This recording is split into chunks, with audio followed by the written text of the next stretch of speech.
Հնարավոր է շները փորձեն խոսել մեզ հետ, AI-ը վերծանում է բնության լեզուն։ Արդյոք փղերն իրար անունով են դիմում, իսկ հնարավոր է, որ մեր շները փորձեն խոսել մեզ հետ։ Ինչպես կարող է կետերի երգը օգնել նրանց պահպանմանը։ Ամբողջ աշխարհում գիտնականներն օգտագործում են արհեստական բանականություն, փորձելով վերծանել կենդանիների լեզուն։ Այս ոլորտում հսկայական ներուժ կա։ Այսպիսով մենք այսօր հարցնում ենք, կարող է արհեստական բանականությունն օգնել ավելի մոտեցնելու մարդկանց ու կենդանիներին։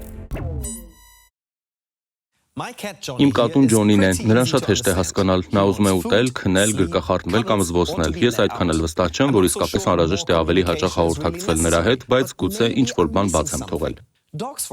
Օրինակ, շները ընտելացվել են ավելի քան 20,000 տարի առաջ։ Նրանք կարող են հասկանալ հրամաններ, արձագանքել ու ձայնային ելևէջների օգնությամբ նույնիսկ շփվել։ Մի քանի օր առաջ եմ տեսել TikTok-ում նման բան։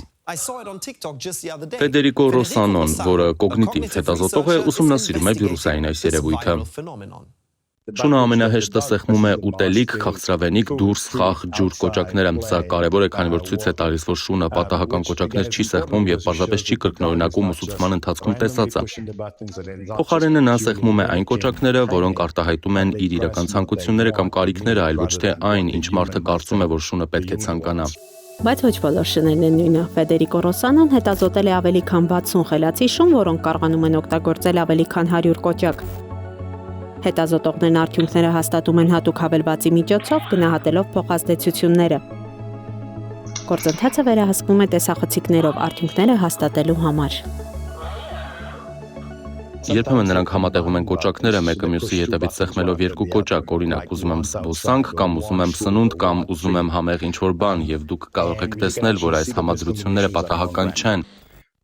Սա նշանակում է, որ նրանք պատահաբար չեն սեղմում այս երկու կոճակները մեկը մյուսի հետևից, այլ հակված են անընդհատ սեղմել այդ կոճակները ինչ-որ բան խնդրելու համար։ Արդյունքները ցույց են տալիս, որ շները կարող են շփվել բավականին բարդ ձևերով նույնիսկ մարդկանց հետ։ Նրանք հավանաբար կարող են մեզ ասել ավելին, քան պարզապես ես քաղցած եմ։ Կենդանիների միջև հաղորդակցությունը նորություն չէ, բայց նրանց հետ մեր շփումը առեղծված է առ այսօր։ Արհեստական բանականության շնորհիվ սա կարող է անցյալ դառնալ։ Կոլորադոյի պետական համալսարանի հետազոտողներն ուսումնասիրելով փղերին անհավանական հայտնագործություն են արել։ Այս փիղը կանչում է մյուսին անունով։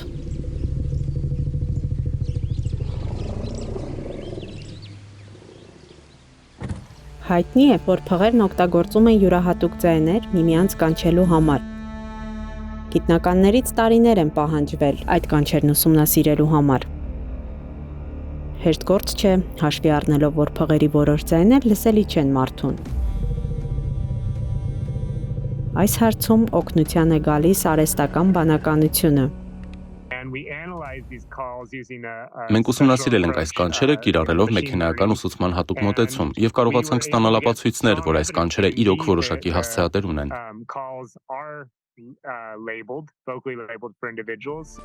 Սա նշանակում է, որ փղերը, ինչպես մարդիկ, միմյանց համար հորինում են վերացական անուններ։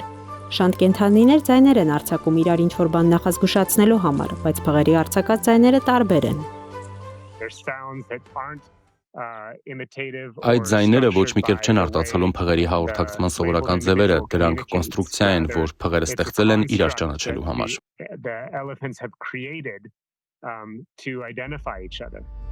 Օրինակ դելֆինը կարող է կանչել մեկ ուրիշին, ընդօրինակելով նրան բնորոշ ձայնը։ Այլ կենդանիներ, ինչպիսիք են թութակները, նույնն են անում, ընդօրինակելով միմյանց։ Սակայն փղերը պարզապես չեն ընդօրինակում, նրանք հորինում են, յուրաքանչյուրն ունի անուն, ինչպես մարդիկ։ Հետազոտողների կարծիքով փղերն ունակ են վերացական մտածողության եւ շատ ավելի զարգացած են, քան մենք նախկինում կարծում էինք։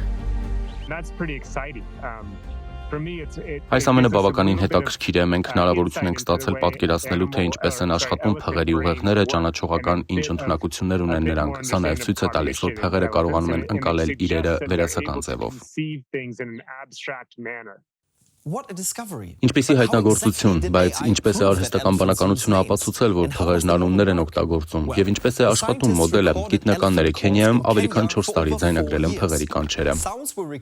Փղերին ձայնագրել են վարքային մանրակրկիտ դիտարկումներ անելով, գիտնականները արձանագրել են, թե ով է կանչի հեղինակը, ում է այն ուղղված եւ ինչ հանգամանքներում է արձակվել, այնուհետեւ նրանք կոդավորել են յուրաքանչյուր կանչի օրինաչափությունները, ներմուծելով դրանք թվային բազայի մեջ Ինչից հետո զուգակցել են ակուստիկ տվյալները դիտարկումների հետ։ Շուրջ 500 կանչ է մուտքագրվել վիճակագրական մոդելի մեջ։ Երբ հնչում է նոր կանչ, մոդելը կարող է որոշել ում է այն ուղղված, ապացուցելով, որ փղերը միմյանց անունով են դիմում։ Իրականում այս պատմությունը միայն ձայների մասին չէ։ Կենդանիները հաղորդակցվում են նաև տարբեր զգայարաններով։ Բացի այդ, արհեստական բանականությունը հիմնված է մարդու արձագանքի վրա, իսկ մեր ներկայիս գիտելիքները սահմանափակ են։ Նախքան մենք իսկապես կհասկանանք կենդանիներին, անհրաժեշտ է ուսումնասիրել կենդանաբանական հաղորդակցության բազմաթիվ այլ ձևեր։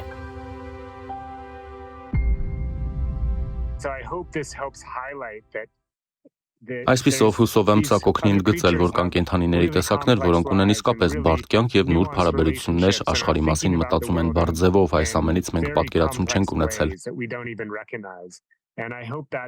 Հույս ունեմ, որ այս ուսումնասիրությունը թույլ կտա մեզ նորովի մտածել, թե ինչ ազդեցություն ենք մենք ունենում նրանց վրա։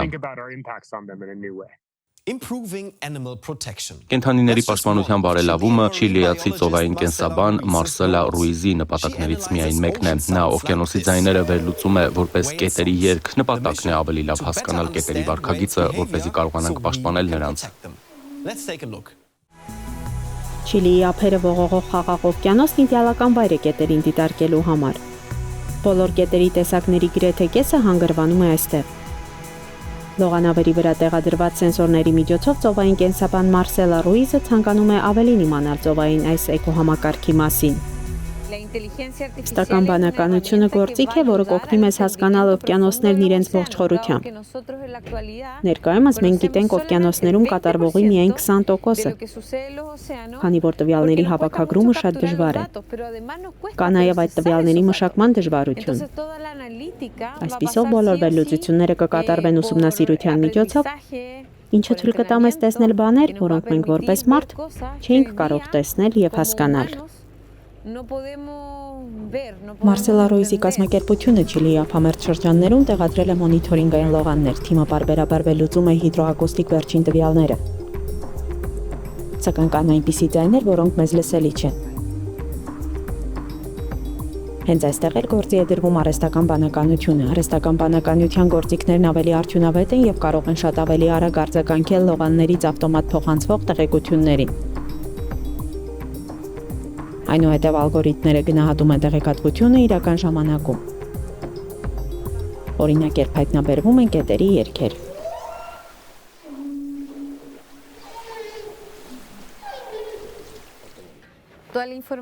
Այս վայրում եւ այլուր հավաքված ողջ տեղեկատվությունը հնարավորություն է տալիս ամեն անգամ կետերի առկայության դեպքում միացնել ազդանշան,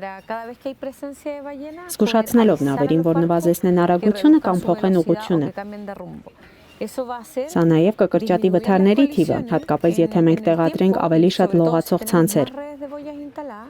Դրանք այս պաշտպանությունը հնարավոր կդարձնեն։ Ծովային կենսաբանն ապավինում է արհեստական բանականությանը գիտության բացը լրացնելու եւ ծովում մեր ընկերներին պաշտպանելու համար։ Ծովում թե ցամաքում աշխարհի գիտնականներն ու բնապահպաններն օգտագործում են արհեստական բանականություն իրենց աշխատանքի արդյունավետությունը ընդլայնելու համար։ Ինչ վերաբերում է գորիլաներին, աշխարհի ամենամեծ կապիկներին, նրանք եւս կանգնած են ոչնչացման վտանգի առաջ։ Հետազոտողներն այժմ արհեստական բանականություն են ներդնում կենդանաբանական այգիներում վայրի բնության մեջ նրանց վարքագիծը ավելի լավ հասկանալու համար։ Բեռլինի կենդանաբանական այգում գորիլաները ոչ միայն ուտում եւ կռվում են, այլ ավելին են անում։ Տեսախցիկների միջոցով հնարավոր է տարբերակել եւ հետեւել գորիլաներին օրվա ընթացքում։ Արհեստական բանականությունը նկարահանված կադրերում փնտրում է գորիլաների եւ նրանց դեմքերը։ Մասնագիտացված նեյրոնային ցանցն այնուհետև ստեղծում է եզակի թվային մատնահետ յուրաքանչյուր կենդանու համար։ Այս կերպ արհեստական բանականությունը կարող է հավաքել տվյալներ առանձին կենդանիների վարքագծի, շարժման ձևերի եւ սոցիալական կառուցվածքների վերաբերյալ, որոնք այնուհետև վերլուծվում եւ գնահատվում են։ Պոտսդամի Հասոպլատների ինստիտուտի գիտնականները տեխնոլոգիան մշակել են Կոնգոյի հետազոտողներին աջակցելու համար։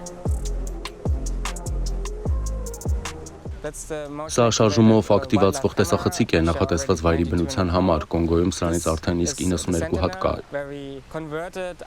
Իսկ սա Sentinel սարքն է, որի միջոցով մենք արհեստական բանականությունը մեծ սերվերից տեղափոխեցինք փոքր սերվերի վրա, ինչն էլ թույլ է տալիս տվյալները փոխանցել արբանյակի միջոցով եւ տեղեկություններ ստանալ գորիլաների գտնվելու վայրի մասին։